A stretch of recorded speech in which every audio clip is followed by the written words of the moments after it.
ഒരുപാട് ഈ നാട്ടിൻപുറമായതുകൊണ്ട് ഒരുപാട് പക്ഷികൾ വേറെ കാണും. അപ്പോൾ അവരൊക്കെ ശബ്ദിക്കാറുണ്ട്. ആ ശബ്ദം നമുക്ക് നിത്യപരിചയമുണ്ടെങ്കിൽ ചില കാര്യങ്ങൾ മനസ്സിലാക്കാം. കാക്ക ഇന്നതിനാണ് ശബ്ദിച്ചത്, കോഴി ഇന്നതിനാണ് ശബ്ദിച്ചത്, നായ ഇന്നതിനാണ് ശബ്ദിച്ചതെന്ന് നമുക്ക് നിത്യപരിചയം കൊണ്ട് മനസ്സിലാക്കും. പക്ഷേ ആ ജന്തുക്കൾക്ക് പരസ്പരം മനസ്സിലാകും. അത് സംസാരശേഷിയല്ല, ശബ്ദമുണ്ടാക്കാനുള്ള ശേഷി. മനുഷ്യന് സംസാരശേഷിയുണ്ട്. മനുഷ്യന് സംസാരശേഷി ഉള്ളതാണ് നമ്മൾ ഈ അടി വാങ്ങിച്ചു കൂട്ടുന്നതിൻ്റെ മുഴുവൻ കാര്യം. വാ തുറന്ന കുഴപ്പമാണ്. വേണ്ടാതിനമേ പറയൂ, സൗമ്യമായിട്ട് പറയാൻ അറിഞ്ഞൂടാ, ഉച്ചത്തിലേ പറയൂ, കയർത്തെ സംസാരിക്കൂ. അപ്പോൾ ഇത് കുഴപ്പമുണ്ടാക്കിയതാ ഈ 0.3%. ആ 0.3% മനുഷ്യനെ സംസ്കാര സമ്പന്നനാക്കിയത്. ആ 3% മനുഷ്യന് ഭാഷയുണ്ടാക്കിയത്. കേരളത്തിലെ സിംഹം ഉണ്ടെങ്കിൽ ആ സിംഹവും രാജസ്ഥാനിലെ സിംഹവും അമേരിക്കയിലെ സിംഹവും ആഫ്രിക്കയിലെ സിംഹവും ഗർജിക്കുന്നത് ഒരേ ശബ്ദത്തിലാണ്. കാക്ക കേരളത്തിലേതായിരുന്നാലും ആഫ്രിക്കയിലായിരുന്നാലും ഇംഗ്ലണ്ടിലേതായിരുന്നാലും ശബ്ദിക്കുന്നത് ഒരേ ശബ്ദത്തിലാണ്. നമുക്കത് കാക്ക എന്ന് തോന്നി, സായിപ്പിനത് ക്രോ ക്രോ എന്ന് തോന്നി എന്നുള്ളത് മാത്രമേ ഉള്ളൂ. അതുകൊണ്ട് അവരുടെ ഭാഷയിൽ ക്രോ എന്ന് കാക്കയ്ക്ക് പറഞ്ഞു, നമ്മൾ കാക്ക എന്ന് പറഞ്ഞു. അത്രയേ ഉള്ളൂ വ്യത്യാസം. സിംഹം അലറുന്നതോ അല്ലെങ്കിൽ കടുവ അലറുന്നതോ പുലി ശബ്ദമുണ്ടാക്കുന്നതോ ഒക്കെ ലോകത്ത് എവിടെയായിരുന്നാലും ഒരുപോലെയാണ്. മനുഷ്യൻ വ്യത്യസ്തനാണ്. ഓരോ പ്രദേശത്തും ഓരോ തരത്തിലാണ് മനുഷ്യൻ ശബ്ദിക്കുക. ഓരോ പ്രദേശത്തും ഓരോ തരത്തിലാണ് മനുഷ്യൻ സംസാരിക്കുക. അതുകൊണ്ട് ഐക്യരാഷ്ട്ര സംഘടനയുടെ സാംസ്കാരിക വിഭാഗമായ യുനെസ്കോ പറയുകയാണ് ലോകത്ത് 11,000 ഭാഷകളുണ്ട് എന്ന്. 11,000 ഭാഷകൾ. അതിൽ 2,000-ലധികം ഭാഷകൾ ഇന്ത്യയിലാണ്. അങ്ങനെയെങ്കിൽ ലോകത്താകെയുള്ള ഭാഷകളിൽ 18% ഇന്ത്യയിലാണ്. പക്ഷേ ഔദ്യോഗിക കണക്കനുസരിച്ച് നമുക്ക് ഭരണഘടന അംഗീകരിച്ച് 22 ഭാഷകൾ. ഭരണഘടനയുടെ 8ാം പട്ടികയിൽ ഉൾപ്പെടുത്തിയിട്ടുള്ളത് 22 ഭാഷകൾ മാത്രമാണ്. 56-ൽ സംസ്ഥാനം രൂപീകരിക്കുമ്പോൾ 14 ഭാഷകളെ അംഗീകരിച്ചിരുന്നു. ആഗോള കണക്കനുസരിച്ചാണെങ്കിൽ 600-ൽ പരം ഭാഷകൾക്ക് ഇന്ത്യയിൽ അംഗീകാരമുള്ളൂ ആഗോളതലത്തിൽ. പക്ഷേ 11,000 ഭാഷയുണ്ട്. ആ 11,000 ഇന്ത്യയിൽ 2,000-ലധികം ഭാഷയുണ്ട്. മലയാളം എത്ര മലയാളമുണ്ട്? കേരളത്തിൽ എത്ര ഭാഷയുണ്ട്? ആർക്കെങ്കിലും എത്രയെങ്കിലും കണക്കുണ്ടോ? എത്ര ഭാഷയുണ്ട് കേരളത്തിൽ? ഭാഷാടിസ്ഥാനത്തിലാണ് സംസ്ഥാനം രൂപീകരിച്ചത്. അതുകൊണ്ട് കേരളത്തിലെ ഭാഷ മലയാളമാണെന്നൊക്കെ നിങ്ങൾ പറയും. അല്ല, വ്യത്യാസമുണ്ട്. എൻ്റെ അനുഭവം കൊണ്ട് എനിക്ക് ദുരനുഭവമാണ് അക്കാര്യത്തിലുള്ളത്.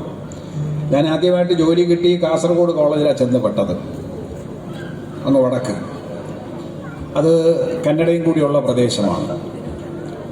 അപ്പോൾ ഞാൻ പഠിപ്പിക്കാൻ തുടങ്ങുന്ന കാലത്ത് പ്രീ ഡിഗ്രി എന്നൊരു കോഴ്സ് ഉണ്ടായിരുന്ന കോളേജിലാണ്, ഇപ്പോഴത്തെ ഹയർ സെക്കൻഡറിയുടെ പഴയ പേര്. ഞാൻ ക്ലാസ്സിൽ പോയി പഠിപ്പിച്ചു, വർത്തമാനം പറഞ്ഞു, ഇംഗ്ലീഷിലും മലയാളത്തിലൊക്കെ സംസാരിച്ചു. കുട്ടികൾക്ക് ഇഷ്ടപ്പെട്ടപ്പോൾ നമ്മൾ വീട്ടിൽ വരുന്ന പഴയ ആതിഥേയ മര്യാദയുള്ള വീട്ടിൽ വരുന്നയാളിനെ വിഭവങ്ങൾ വിളമ്പും. കഴിച്ച് തീർത്ത് കഴിഞ്ഞാൽ വീണ്ടും വിളമ്പും. കഴിക്കൂ എന്ന് പറഞ്ഞ് വിളമ്പും. അതുപോലെ ഞാനും വിളമ്പി. ചില കുട്ടികളൊക്കെ ഇഷ്ടപ്പെട്ടപ്പോൾ കാര്യങ്ങൾ വിളമ്പി. അല്പം കഴിഞ്ഞപ്പോൾ അവരുടെ തല കൂമ്പി. അപ്പോൾ അപകടം എനിക്ക് മനസ്സിലായി. ഞാൻ ആ വാക്ക് നിർത്തി. ക്ലാസ് കഴിഞ്ഞ് സ്റ്റാഫ് റൂമിൽ പോയി സഹപ്രവർത്തകരോട് ചോദിച്ചു, എനിക്കിങ്ങനെ ഒരു അനുഭവം ഉണ്ടായി, എന്താണത്? അപ്പോൾ അവർ ചോദിച്ചു, മാഷ് ഏത് വാക്കാ പറഞ്ഞത്? തനി മലയാളമാണ്. ഏത് വാക്കാ പറഞ്ഞത്? ഞാൻ ആ വാക്ക് അതുപോലെ അവിടെ പറഞ്ഞു. കാരണം എനിക്ക് ദുശ്ചിന്തമില്ലാത്തതുകൊണ്ട് ആ വാക്ക് അതുപോലെ പറഞ്ഞു. അപ്പോൾ അവർ പറഞ്ഞു, എൻ്റെ പൊന്നു മാഷേ, അത് പച്ചക്കറിയാണ്. തിരുവനന്തപുരത്ത് സഭ്യം, കാസർഗോഡ് അസഭ്യം. മലയാളമാണ്. അർത്ഥവ്യത്യാസം വന്നുപോയി. ഞാൻ അപകടത്തിലായി. പക്ഷേ എൻ്റെ ഒരു ശരീരഭാഷ കൊണ്ട് ഞാൻ പിടിച്ചു നിന്നു അവിടെ. പിന്നീട് മറ്റൊരനുഭവം ഉണ്ടായി. അതും മലയാളത്തിൻ്റെ കാര്യത്തിലാണ്. ഞാൻ അവിടുന്ന് സ്ഥലമാറ്റമായി തിരുവനന്തപുരത്തെത്തി. അവിടെ തിരുവനന്തപുരത്തൊരു ലോഡ്ജിലാണ് താമസം.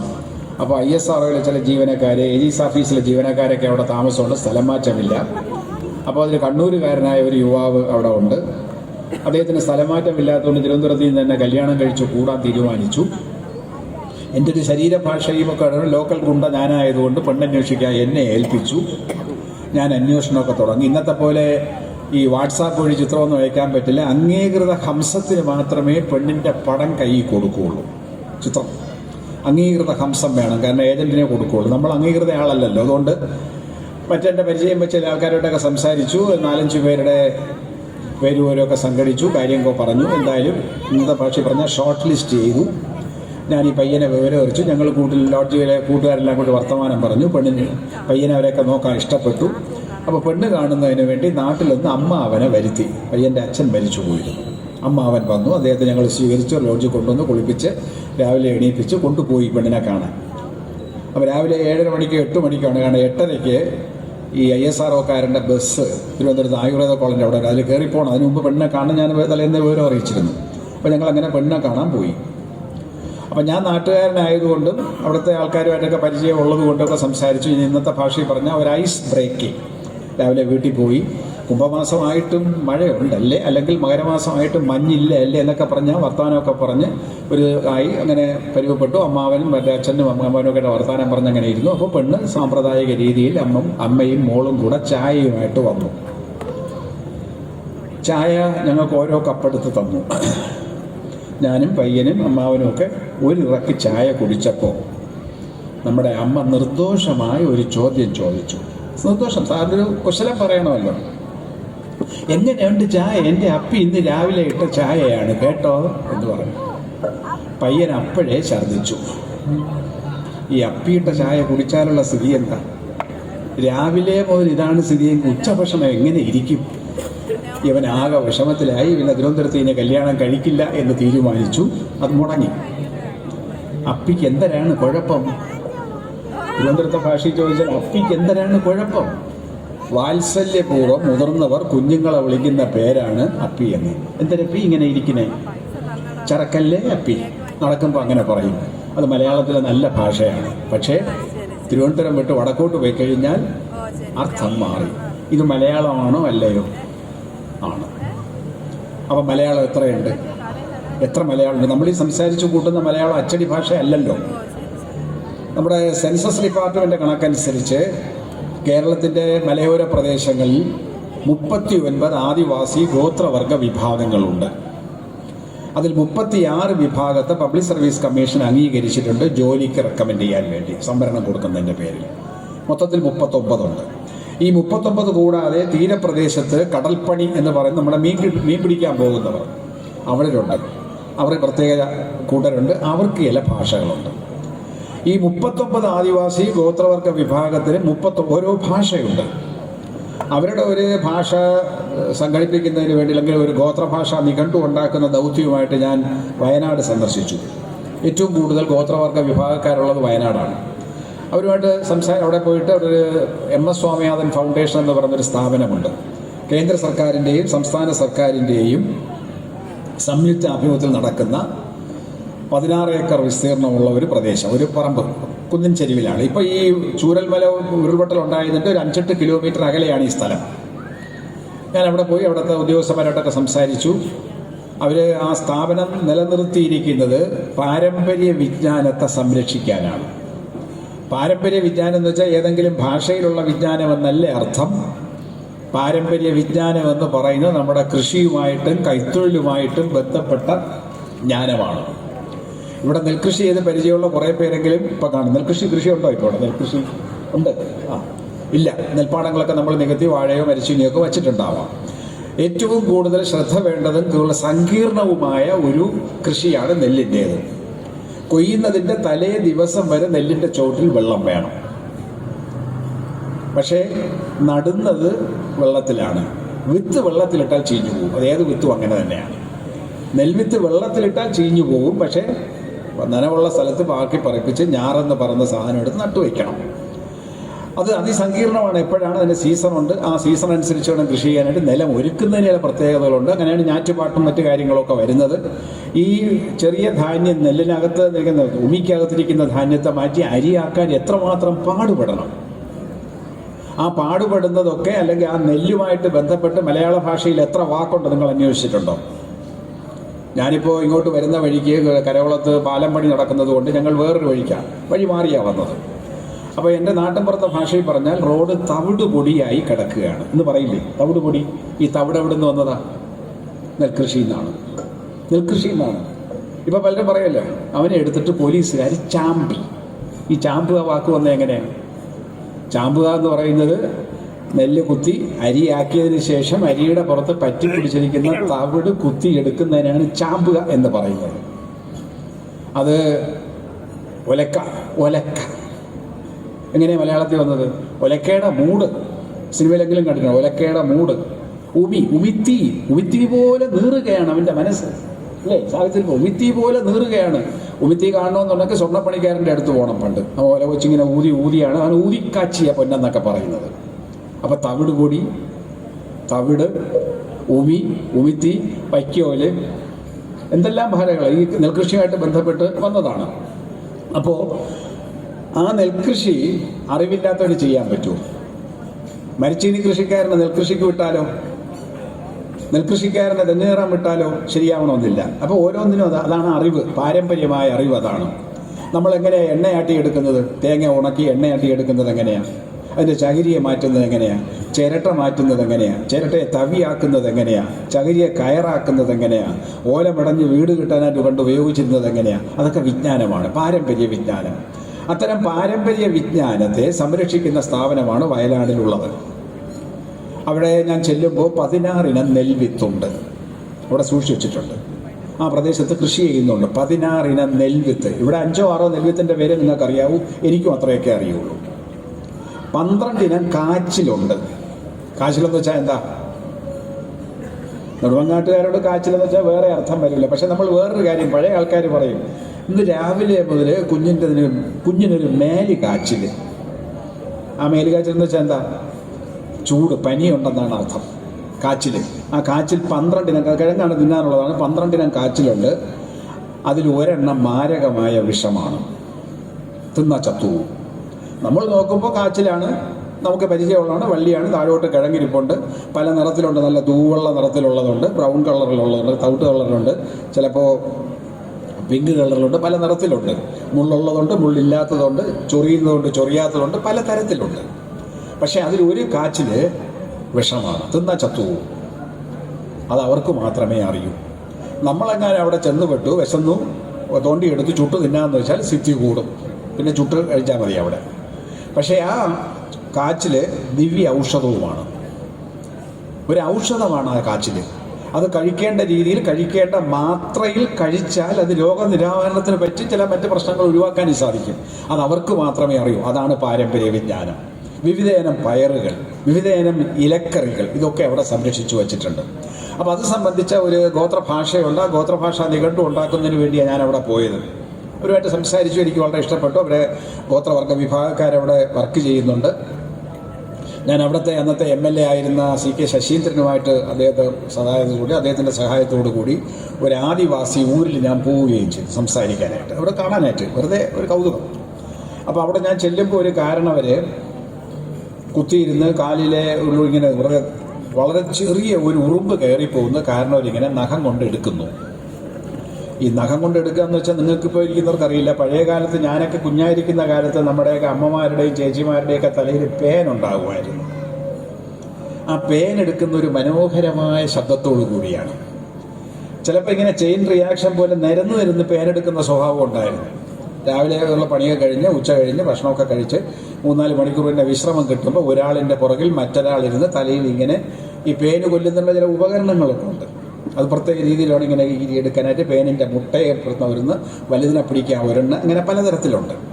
അങ്ങനെ ഇരുന്നാണ് ഈ പരദൂഷണം മുഴുവൻ, നാട്ടിലെ വാർത്ത മുഴുവൻ വിതരണം ചെയ്യുന്ന, ദൂരദർശനം ആകാശവാണി ഇല്ലാത്ത കാലമാണ്. അപ്പോൾ നാട്ടിലെ വാർത്ത വിതരണം ചെയ്യാൻ ഈ ഒരൊറ്റ മാർഗ്ഗമേ ഉള്ളൂ, അവരിരുന്ന് വർത്തമാനം പറയും. അപ്പോൾ ഒരാൾ ഫ്രണ്ടിൽ ഇരിക്കുന്ന ആൾ മാത്രം മിണ്ടാതിരിക്കും, കാരണം അയാൾക്ക് ഫ്രണ്ടിൽ ആളില്ല. ബാക്കി ഇരിക്കുന്നവർ മുഴുവൻ ഇങ്ങനെ മുമ്പേ ഇരിക്കുന്ന ആളിൻ്റെ തലയിലെ പേന് കൊല്ലും. അപ്പോൾ കൊല്ലുന്ന ആസ്വദിച്ചാണ് ചെയ്യുന്നത്. നമ്മളെല്ലാം ഭക്ഷണം കഴിക്കുന്നത് പോലെയോ ചായ കുടിക്കുന്നത് ഒരു ആസ്വദിച്ചാണ്. ഉണ്ണിയപ്പം നല്ല ടേസ്റ്റാണ്. ഞാനിപ്പോൾ ഉണ്ണിയപ്പം കഴിച്ച് നല്ല ടേസ്റ്റായിരുന്നു അദ്ദേഹത്തിൻ്റെ വീട്ടിൽ നിന്ന്. അപ്പോൾ ആസ്വദിച്ച് കഴിക്കുക. അതിനെ ആസ്വദിച്ചാണ് ഈ പേനിനെ കൊല്ലുന്നത്.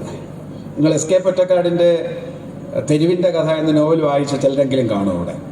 അതിൽ ചില ഉപമ അദ്ദേഹം പറയുന്നുണ്ട്, ചില നല്ല മനോഹരമായ ഉപമയാണ്. ആ ഉപമ പറയുന്നത്, ഈ തലയിലെ പേന് ഇങ്ങനെ 2 വിരലിൻ്റെ നഖം ഉപയോഗിച്ച് ഇങ്ങനെ കീറിയെടുത്ത്, സ്ത്രീകളുടെ തലയിൽ, പുരുഷന്മാരുടെ തലയിൽ പേനങ്ങനെ ഉണ്ടാകാറില്ല. ഈ പരമദുഷ്ടന്മാരായതുകൊണ്ട് തേന് ചോര കൂടി ചത്തുപോകുന്നതായിരിക്കാം ചിലപ്പോൾ. ഈ സ്ത്രീജനങ്ങൾ നല്ലവരും സൗമ്യശീലരും ശാന്ത സ്വഭാവികളും ആയതുകൊണ്ട്, ചോരയിൽ ദുഷ്ടത്തനം ഇല്ലാത്തത് കൊണ്ട് അതെ അതെ പുരുഷന്മാരുടെ തലയിൽ ചത്തു അതുകൊണ്ടായിരിക്കും. എൻ്റെ തലയിൽ എന്തായാലും ഉണ്ടായിട്ടില്ല, കാരണം പരമദുഷ്ടനാണെന്ന് പേനിൻ്റെ പണ്ടേ മനസ്സിലായതുകൊണ്ട് എൻ്റെ തലയിൽ കയറിയിട്ടില്ല. അപ്പോൾ ഈ പേനിൻ്റെ ഇങ്ങനെ നീട്ടി ഇങ്ങനെ എടുത്ത് ഇടത് കൈയുടെ പെരുവലിൻ്റെ മേൽ പ്രതിഷ്ഠിച്ച്, എസ് കെ പൊറ്റക്കാടിൻ്റെ വാക്കാണ്, പ്രതിഷ്ഠിച്ച് വലത് കൈയുടെ പെരുവരലിൻ്റെ നഖം കൊണ്ട് ചപ്പിളിയാക്കും. ആ ചപ്പിളിയാക്കുന്ന വാക്ക് എന്നിട്ടൊരു ഒരു ശബ്ദവും കൂടെ പുറപ്പെടുവിക്കും. എന്നാലേ പേന് കൊല്ലലിൻ്റെ ഒരു സുഖം കിട്ടുകയുള്ളൂ. അങ്ങനെ ഇരുന്ന് പരദൂഷണം പറയുന്ന കൂടെ. അതേപോലെ ഒരു കാരണവർ ഈ ഒ ചന്തുമേനോൻ്റെ ശാരദ എന്ന നോവലിൽ ഒരു വൈത്തിപ്പട്ടരെ കുറിച്ച് പറയുന്നുണ്ട്. കത്തിക്കരിഞ്ഞ വിറക് കൊള്ളി പോലെയാണ് ആ മൂപ്പിലായിരിക്കുന്നത്. കത്തിക്കരിഞ്ഞ വിറക് കൊള്ളി പോലെ. അതേപോലെ ഈ മൂപ്പിലാൻ അവിടെ ഇരിപ്പുണ്ട്, രണ്ട് വിരലുകൊണ്ട് ഈ കാലിൻ്റെ പെരുവിരലിൽ കൂടെ കയറി പോകുന്ന ഒരു പാറപ്പുറത്തായിരിക്കുന്നത്. തൊട്ടടുത്തൊരു കൂരയുണ്ട്, കുടില് എടുക്കുകയാണ്. കണ്ണടയൊന്നും വച്ചിട്ടില്ല, കണ്ടിട്ട് വയസ്സ് മതിക്കാൻ പറ്റുന്നില്ല.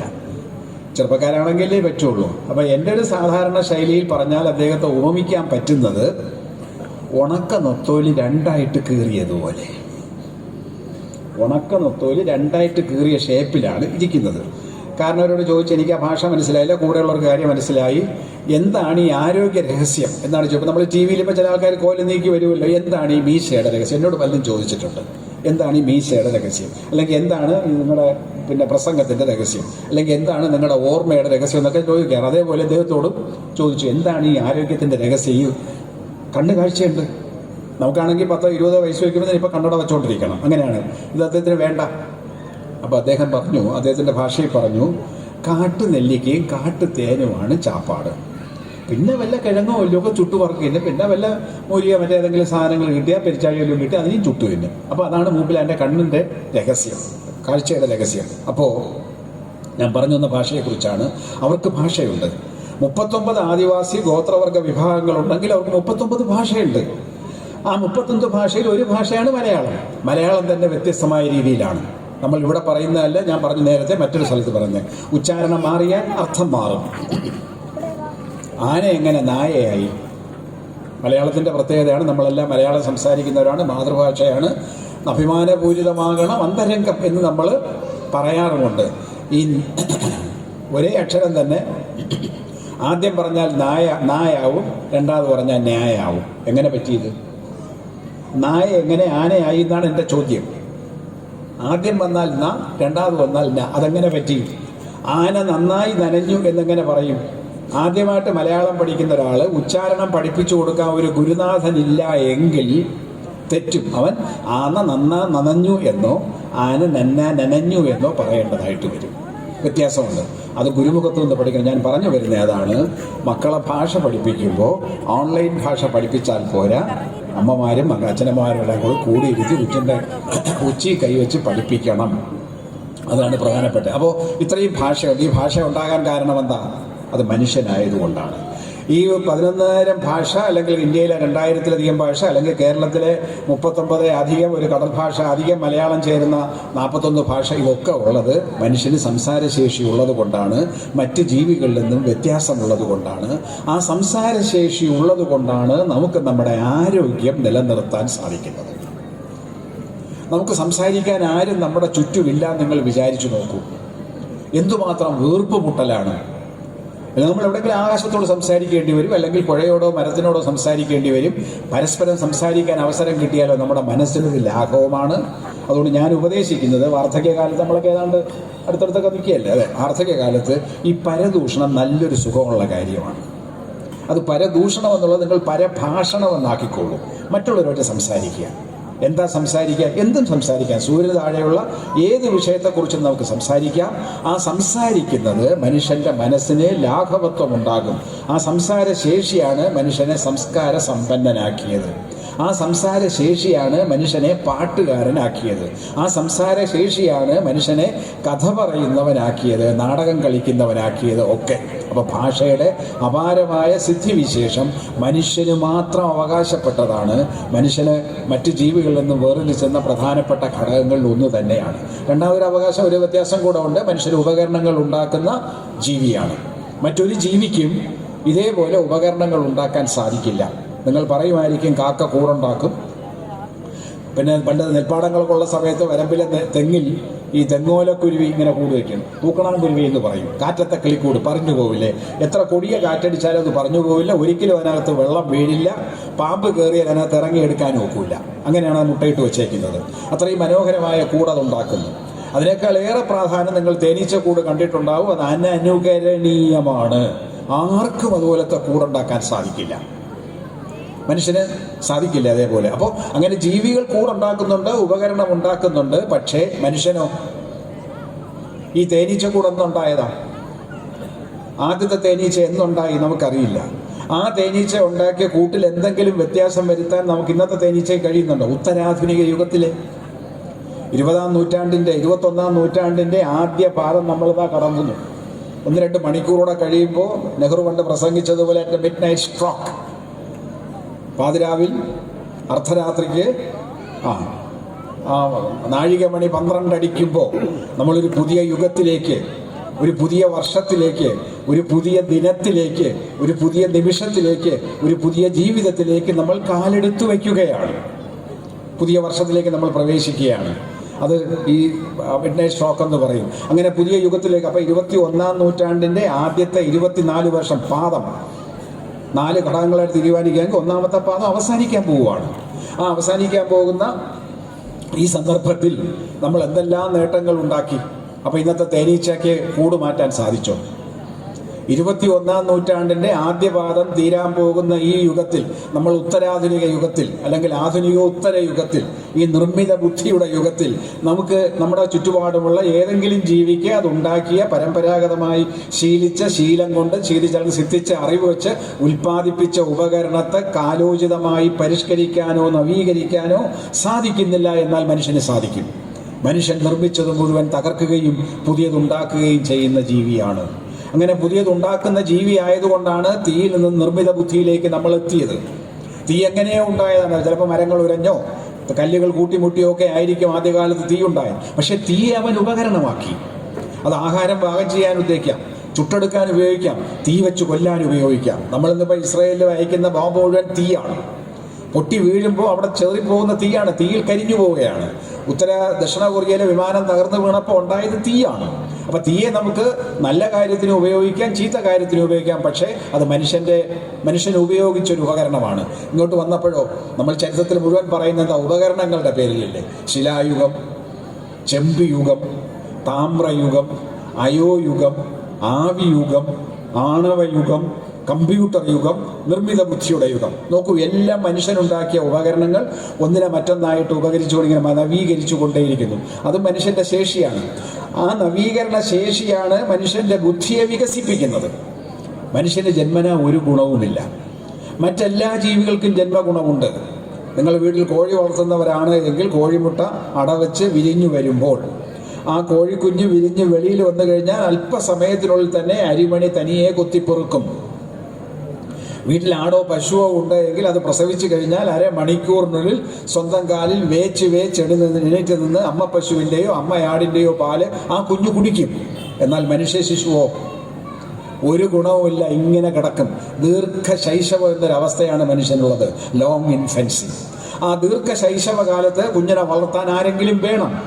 ഒന്നുകിൽ അത് പെറ്റമ്മയായിരിക്കും, അല്ലെങ്കിൽ പോറ്റമ്മയായിരിക്കും. അതുകൊണ്ടാണ് അമ്മ വളർത്തുന്ന, അമ്മ പറഞ്ഞു കൊടുക്കുന്ന, അമ്മ പറയുന്ന ഭാഷയാണ് മാതൃഭാഷ എന്ന് പറയാൻ കാരണം അതാണ്. അമ്മ പറയുന്ന ഭാഷയാണ് മാതൃഭാഷ. കാരണം മാതൃ എന്നുള്ള പദം വരുന്നത് തന്നെ ഭാഷയിലും കൂടി ചേർത്തിട്ടാണ് ഭാഷ. പക്ഷേ ഇന്നത്തെ കേരളീയർ മാതൃഭാഷ മലയാളമല്ല.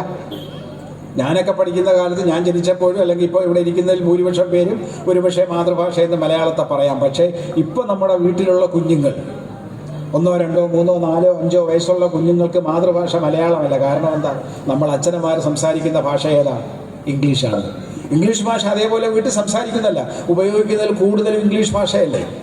ഞാൻ സ്കൂളിൽ പഠിക്കുന്ന കാലത്ത് ഇതിൻ്റെ പേര് ഉച്ചഭാഷിണി എന്നാണ്. ലൗഡ് സ്പീക്കർ എന്നല്ല, മൈക്ക് എന്നല്ല. അന്ന് സ്കൂൾ വാർഷികത്തിനോ അടുത്ത അമ്പലത്തിലെ ഉത്സവത്തിനോ നോട്ടീസ് അച്ചടിക്കുമ്പോൾ ഉച്ചഭാഷിണി ഉണ്ടായിരിക്കുന്നതാണെന്ന് അടിയിൽ എഴുതിയിട്ടുണ്ടാവും. NB ഇട്ടിട്ട് ഉച്ചഭാഷിണി ഉണ്ടായിരിക്കും. ഈ അർത്ഥവ്യത്യാസം അറിയാത്തതുകൊണ്ട് ഞാൻ ഇലയും കൊണ്ട് പോയിട്ടുണ്ട്. ഉച്ചഭക്ഷണം കിട്ടുന്നു, പട്ടിണിക്കാലമാണല്ലോ.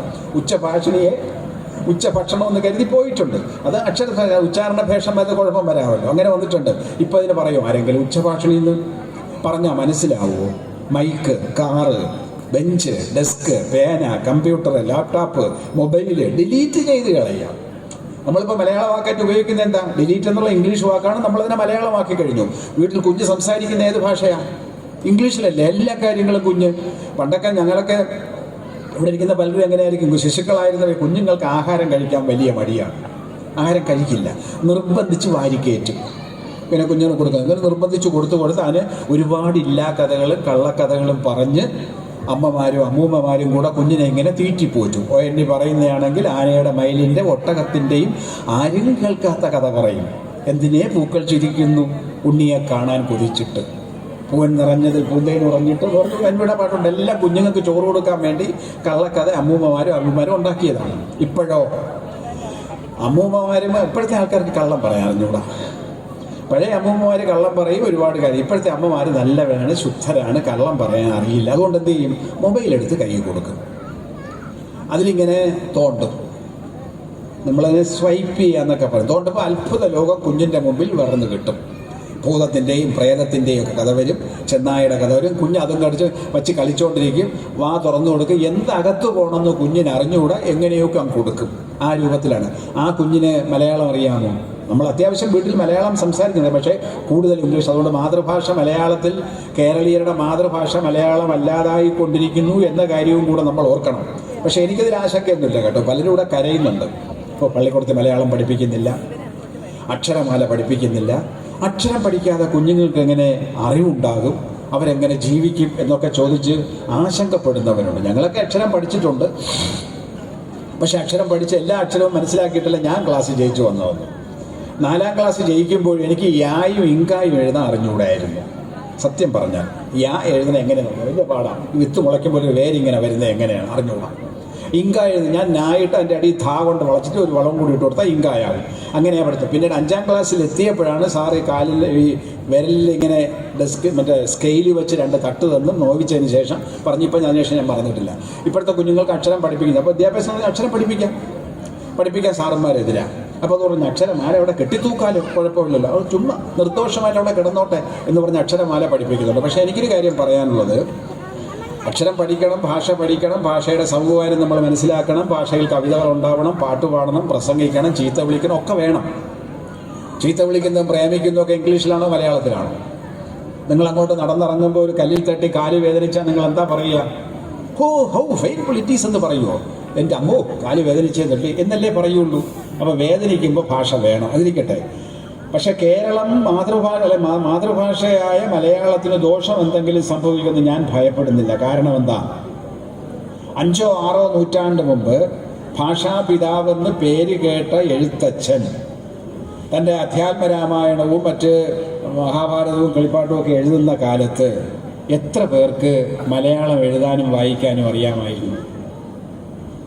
1500നും 1600നും ഇടയ്ക്ക് ജീവിച്ചിരുന്ന എഴുത്തച്ഛൻ 3-4 സാഹിത്യ കൃതികൾ എഴുതിയതിൻ്റെ പേരിൽ, നല്ല തനി മലയാളത്തിൽ സംസ്കൃതവും കൂടിയുണ്ട്, എഴുതിയതിൻ്റെ പേരിൽ ഭാഷാപിതാവെന്ന് പേര് കൊടുത്ത് നമ്മൾ ആഘോഷിക്കുന്ന അല്ലെങ്കിൽ ആദരിക്കുന്ന എഴുത്തച്ഛൻ തൻ്റെ രാമായണവും മഹാഭാരതവും എഴുതിയിരുന്ന കാലത്ത് മലയാളികൾക്ക് എത്ര പേർക്ക് മലയാളം എഴുതാനും വായിക്കാനും അറിയാമായിരുന്നു?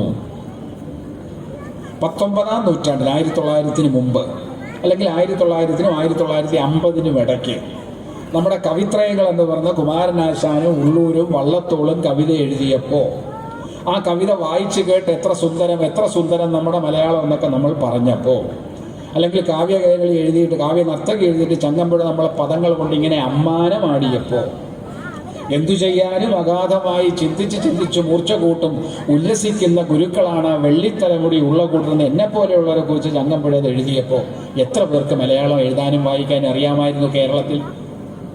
കേസരി ബാലകൃഷ്ണനുള്ള വിശ്വസാഹിത്യത്തെ മറ്റേ പല സാഹിത്യ രൂപങ്ങളെയും മലയാളികൾക്ക് പരിചയപ്പെടുത്തിയപ്പോൾ എത്ര മലയാളികൾക്ക് അറിയാമായിരുന്നു എഴുതാനും വായിക്കാനും? നമ്മൾ എന്നാ സമ്പൂർണ്ണ സാക്ഷരത കൈവരിച്ചത്? 90-ലാണ്. ഇപ്പോൾ തുടർ സാക്ഷരതാ പരിപാടി നടക്കുന്നുണ്ട്. ഇപ്പോൾ കേരളത്തിലെത്തുന്ന മറ്റ് സംസ്ഥാനക്കാരെ എന്ന് വെച്ചാൽ നമ്മൾ അതിഥി തൊഴിലാളികളെന്ന് പറയുന്നവരും അന്യസംസ്ഥാന തൊഴിലാളികളെന്ന് പറയുന്നവരെ മലയാളം പഠിപ്പിക്കാൻ നമ്മൾ പാടുപെടുകയാണ്. കാരണം എന്താ? കേരളത്തിലെ ലേബർ ഡിപ്പാർട്ട്മെൻറ്റ് തൊഴിൽ വകുപ്പിൻ്റെ കണക്കനുസരിച്ച് 45 ലക്ഷം പേരാണ് തൊഴിൽ രഹിതരായി പേര് രജിസ്റ്റർ ചെയ്തിട്ടുള്ളത്. എംപ്ലോയ്മെൻ്റ് എക്സ്ചേഞ്ച് വഴി 45 ലക്ഷം പേർ ജോലിക്ക് വേണ്ടി ക്യൂ നിൽക്കുന്നു എന്നർത്ഥം, തൊഴിലില്ലാ പട. എന്നാൽ അതേ വകുപ്പിൻ്റെ കണക്കനുസരിച്ച് തന്നെ കേരളത്തിൽ 30 ലക്ഷത്തോളം അന്യസംസ്ഥാന തൊഴിലാളികൾ പണിയെടുക്കുന്നുണ്ട്. 30 ലക്ഷം മറ്റ് സംസ്ഥാനക്കാരിവിടെ പണിയെടുക്കുമ്പോഴാണ് 40 ലക്ഷം പേർ പണി ഇല്ലാതെ തെണ്ടി നടക്കുന്നത്, തൊഴിലില്ലാപ്പട നടക്കുന്നത്. അതൊരു വൈരുദ്ധ്യമാണ്. പക്ഷേ ആ 30 ലക്ഷം പേർ കേരളത്തിൽ പണി ചെയ്യാനില്ലെങ്കിൽ നമ്മുടെ നിരത്തുകളെ മനോഹരമായ ടാറിട്ട റോഡുകളായി എങ്ങനെ മാറ്റും? അമ്പരചുംബികളായ കെട്ടിടങ്ങൾ ആര് പണിതുയർത്തും? നമ്മുടെ മോട്ടോർ വർക്ക്ഷോപ്പുകളിലെ നമ്മുടെ വില കൂടിയ കാറുകൾ നന്നാക്കി തരുന്നതിനുള്ള പണിക്കാർ എവിടെ നിന്ന് കിട്ടും? നമുക്ക് രുചികരമായ പൊറോട്ട അടിച്ചു തരാൻ ആരാണ് തട്ടുകടയിൽ ഉണ്ടാവുക? അപ്പോൾ ആ സംസ്ഥാന തൊഴിലാളികളുണ്ട്, അവർ മലയാളം പഠിച്ചു, അവർ മലയാളികളായി, അവരിവിടുന്ന് കല്യാണം കഴിക്കുന്നു, അവർ മലയാളികളാവുന്നു, അവരുടെ മക്കൾ മലയാളം മാതൃഭാഷയായി പഠിക്കുകയും ചെയ്യുന്നു. നമ്മുടെ വീട്ടിൽ നമുക്ക് മലയാളം വേണ്ട എന്ന് പറയുന്നു, പക്ഷേ മറ്റ് സംസ്ഥാനക്കാർ ഇവിടെ വന്ന് മലയാളം പഠിക്കുന്നു. കാരണം കേരളം അവർക്ക് സ്വർഗമാണ്. സ്വർഗമാകുന്ന കാര്യം എന്താ? മെച്ചപ്പെട്ട കൂലി കിട്ടും. എന്താ കർഷക തൊഴിലാളിക്ക് ഇവിടെ കൂലി ഇപ്പോൾ 1000 രൂപ 1000 രൂപ കൂലി കിട്ടും. മറ്റ് സംസ്ഥാനങ്ങളിലെ കണക്കി എടുത്ത കാലത്തൊക്കെ പത്രങ്ങളിൽ വന്നു. ഞാൻ ഈ കഴിഞ്ഞ നവംബർ 1 മലയാള ഭാഷാ ദിനത്തിൽ ഈ തമ്പാനൂര് പിന്നെ നമ്മുടെ കിള്ളിപ്പാലത്തിനടുത്ത് പ്രവർത്തിക്കുന്ന ഒരു പണ്ട് ടാക്സ് ടവർ എന്ന് പറഞ്ഞ് ഇപ്പോഴത്തെ ഒരു GST ഭവനുണ്ട്. അവിടുത്തെ ജീവനക്കാരെന്നെ വിളിച്ച് ഞാൻ സംസാരിക്കാൻ പോയി. അവിടുത്തെ കമ്മീഷണർ മഹാരാഷ്ട്രക്കാരനായ ഒരു IAS ഉദ്യോഗസ്ഥനാണ്. അദ്ദേഹമാണ് യോഗം ഉദ്ഘാടനം ചെയ്തത്. അദ്ദേഹമായിട്ട് സംസാരിക്കുന്ന കൂട്ടത്തിൽ ചോദിച്ചു, താങ്കൾ എവിടെ നിന്നാണ് വരുന്നത്? മഹാരാഷ്ട്രയിൽ നിന്നാണ്. മഹാരാഷ്ട്രയിൽ ഏത് ഭാഗത്താണ്? അദ്ദേഹം രത്നഗിരി ജില്ലയാണെന്ന് പറഞ്ഞു, നാട്ടും പുറമാണെന്ന് പറഞ്ഞു. അപ്പം ഞാൻ ചോദിച്ചു, താങ്കളുടെ നാട്ടിൻ പുറത്ത് കർഷക തൊഴിലാളിക്ക് എത്ര രൂപയാണ് കൂലി? 2024 നവംബർ 1 ഞാൻ ചോദിച്ച ചോദ്യമാണ്. അദ്ദേഹം പറഞ്ഞു 450 രൂപയാണ് കൂലി. അന്ന് കേരളത്തിൽ 800, 900, 1000 ആയിക്കഴിഞ്ഞു. ഈ വ്യത്യാസമുണ്ട്. കൃത്യമായി കിട്ടുന്നുണ്ട്, വെള്ളം കിട്ടുന്നുണ്ട്, ശുചിത്വമുണ്ട്, കൃത്യമായി ജോലി ചെയ്യാൻ കിട്ടുന്നുണ്ട്, കൃത്യമായി കൂലി കിട്ടുന്നുണ്ട്, ശുചികരമായ രീതിയിൽ താമസിക്കാൻ പറ്റുന്നുണ്ട്, എല്ലാവിധ സൗകര്യങ്ങളുണ്ട്. എന്തെങ്കിലും കുഴപ്പമുണ്ടായാൽ ലേബർ ഡിപ്പാർട്ട്മെൻറ്റ് ഇടപെടുന്നു, പ്രശ്നത്തിന് പരിഹാരമുണ്ടാക്കുന്നു. ഇന്ത്യയിലെ മറ്റൊരു സംസ്ഥാനത്തും ഈ സൗകര്യമില്ലാത്തത് കൊണ്ടാണ് മറ്റുള്ളവർ കേരളത്തിലേക്ക് വരുന്നത്. അവർക്ക് ഇവിടെ സ്വർഗമാണെന്ന് അവർ പറയുകയാണ്. ആ സ്വർഗമായി കരുതുന്ന കേരളത്തിൽ അവർ കൂടെ മലയാളം പഠിച്ചു വരുന്നത് നല്ലത് തന്നെയാണ്, നമുക്ക് സന്തോഷമാണ്. നമ്മൾ ലോകത്തിൻ്റെ പല ഭാഗത്തും പോയി അവിടുത്തെ ഭാഷ സംസാരിച്ചുകൊണ്ട് നമ്മൾ ചെയ്യുന്നു. അപ്പോൾ ഞാൻ ഈ പറഞ്ഞു വന്നത്, അക്ഷരമാല പഠിപ്പിക്കാത്തതോ മലയാളം എഴുതാനും വായിക്കാനും അറിയാത്തതോ ഒരു പ്രശ്നമായി കണക്കാക്കേണ്ടതില്ല. പള്ളിക്കൂടത്തിൽ നമ്മൾ പാഠപുസ്തകങ്ങൾ എഴുതുന്നുണ്ട്, പഠിപ്പിക്കുന്നുണ്ട്, കാര്യമൊക്കെ തന്നെ. പക്ഷേ മലയാളം ജ്ഞാനഭാഷയായി മാറിയത് പണ്ട് മുതലേ ഭൂരിപക്ഷം മലയാളികളും മലയാളം പഠിച്ചിട്ടല്ല.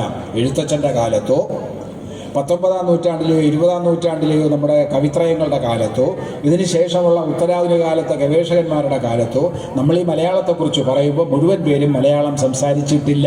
നമ്മൾ ഈ അടുത്ത കാലത്ത് മാത്രമാണ് മലയാളത്തെ ഒരു സംസാര ഭാഷയാക്കി മാതൃഭാഷയാക്കി മാറ്റുന്നതിനുള്ള ശ്രമം തുടങ്ങിയത്. അപ്പോൾ ഭാഷ ഏത് തന്നെ ആയിരുന്നാലും മനുഷ്യനെ സംസ്കാര സമ്പന്നനാക്കുന്നതാണ് ഭാഷ. നമുക്ക് കവിതയുണ്ടായാൽ നമുക്ക് തോന്നും, താളം മൂളാൻ തോന്നും. നമുക്ക് കവിതയെല്ലാം താളം, വൃത്തം എന്ന് പറയുന്നത് താളമാണ്. ആ താളബോധത്തിലാണ് നമുക്കുണ്ടാക്കിയത്. നമുക്കറിയാം, പ്രകൃതിയുമായിട്ട് ഇണങ്ങിയിട്ടാണ് കവിതകളിലെ എല്ലാ വൃത്തവും വന്നിരിക്കുന്നത്. താളബോധത്തോടു കൂടിയാണ്.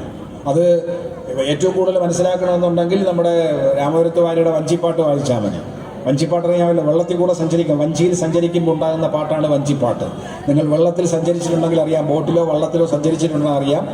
അല്ലെങ്കിൽ വെള്ളത്തിൽ കൂടെ തോട്ടിൽ കൂടെ ഒഴുകിപ്പോകുന്നൊരു കമ്പ് എങ്ങനെയാണ് പോകുന്നത്? പൊങ്ങിയും താണും പൊങ്ങിയും പോകുന്നത്. സ്ട്രെയിറ്റ് ആയിട്ടല്ല പോകുന്നത്, ഋജുവായിട്ടല്ല, നേർരേഖയിൽ കൂടെ അല്ല. പൊങ്ങിയും താണുമാണ്. ആ പൊങ്ങിയും താണും പോകുന്ന വള്ളത്തിൽ സഞ്ചരിച്ച കവി അങ്ങനെ സഞ്ചരിച്ചപ്പോൾ പൊങ്ങിയും താണും പോയ താളത്തിനൊത്തെഴുതിയതാണ് നദോന്നത. നദവും ഉന്നതവും, താഴ്ന്നതും പൊങ്ങിയതും. അപ്പോൾ കവിതയിൽ താളം വന്നത് എങ്ങനെയാണ്? കവിതയിൽ വൃത്തം വന്നത് എങ്ങനെയാണ്? അലങ്കാരം വന്നത് എങ്ങനെയാണ്? എല്ലാം പ്രകൃതിയുടെ അലങ്കാരമല്ലേ? അല്ലെങ്കിൽ ചന്ദ്രനെ കണ്ടിട്ടല്ലേ ഉടുരാജമുഖി എന്ന് പറഞ്ഞ എന്തുകൊണ്ടാണ്? ചന്ദ്രനെ പോലെ വിളങ്ങുന്നു രാജാവേ നിങ്ങളുടെ മുഖം എന്ന് അദ്ദേഹം വേറൊരാളിനെ കുറിച്ച് പറഞ്ഞ എന്തുകൊണ്ടാണ്? അപ്പം പ്രകൃതിയുമായിട്ട് എല്ലാം മനസ്സിൽ തോന്നണമെന്നുകൊണ്ടാണ്, ഭാഷയുള്ളത് കൊണ്ടാണ്. അപ്പം ഭാഷ മനുഷ്യനെ സംസ്കാര സമ്പന്നനാക്കും. ആ സംസ്കാര സമ്പന്നനാക്കുന്ന മനുഷ്യൻ മൂകനായി പോയാലോ, സംസാരിക്കാൻ ചുറ്റും ആരുമില്ലാതെ വന്നാലോ ഭ്രാന്ത് പിടിക്കും. അതുകൊണ്ട് ഭ്രാന്ത് പിടിക്കാതിരിക്കാൻ ഞാൻ മലയാളികളെ അല്ലെങ്കിൽ നിങ്ങളെ ഉപദേശിക്കുകയാണ്, പരദൂഷണം നല്ല, മറ്റൊരാളെ കുറിച്ച് കുറ്റം പറഞ്ഞ സുഖമുള്ള കാര്യമാണ്. കുറ്റം പറയണ്ട, നിങ്ങൾ എഴുത്തി പറയണ്ട, പുകഴ്ത്തി പറഞ്ഞോളൂ, പരസ്പരം സംസാരിച്ചോളൂ. സുഖമാണോ എന്ന് ചോദിക്കുമ്പോൾ തന്നെ നമുക്കൊരു സുഖം തോന്നും. പ്രത്യേകിച്ച് അസുഖമൊന്നുമില്ലെങ്കിലും എന്നെ കണ്ടപ്പോൾ JP എന്നോട് സുഖമാണോ? ഞാൻ പറഞ്ഞു സുഖമാണ്, സന്തോഷമായി, എനിക്ക് മനസ്സ് സന്തോഷമായി.